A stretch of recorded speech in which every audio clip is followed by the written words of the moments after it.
Big pass Tamil season 8 ஓட ticket to finale டாஸ்கோட கடைசி நாள்ல டிக்கெட் டு ஃபினாலே டாஸ்க ப்ரோமோவா போடாம கண்டஸ்டன்ட்ஸ்குள்ளேயே இருக்கிற சண்டைய தான் ப்ரோமோவா போட்டுக்கிட்டு இருக்காங்க.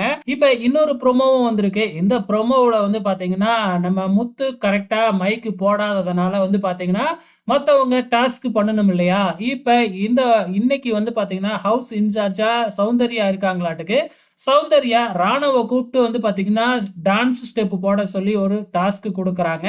உடனே முத்துக்குமரன் இருந்துகிட்டு எல்லாத்துக்கிட்டயும் போய் போட சொல்லுங்க அப்படின்னு சௌந்தர்யா கிட்ட சொல்ல, உடனே ராணவ் இருந்துகிட்டு இவன் சொல்றதெல்லாம் நீ ஏன் கேட்கிற அப்படின்னு அங்க இருந்து கிளம்புறாப்ல. சௌந்தர்யா இருந்துகிட்டு அவன் சொன்னா அதை நான் கேட்கவே இல்லை, நான் சொல்ல வர்றதையும் நீ கேட்கவே மாட்டேங்கிறியே, நீ மாட்டுக்கு போற, நான் சொல்றதை நீ கேளு அப்படின்னு ராணுவ வச்சு செய்யறாங்க சௌந்தர்யா. ஆக மொத்தத்துல வந்து பாத்தீங்கன்னா ராணுவ பயங்கரமான இன்னசென்ட் மாதிரி பிக் பாஸ் வீட்டுக்குள்ள நடிச்சுக்கிட்டு இருக்கிறாப்ல. அது வெளியில வந்து பாத்தீங்கன்னா நல்லாவே தெரியுது. சோ இருந்தாலும் இதுதான் ஒரு ப்ரோமோவா போட்டிருக்கிறாங்க. வெயிட் பண்ணி பார்க்கலாம்.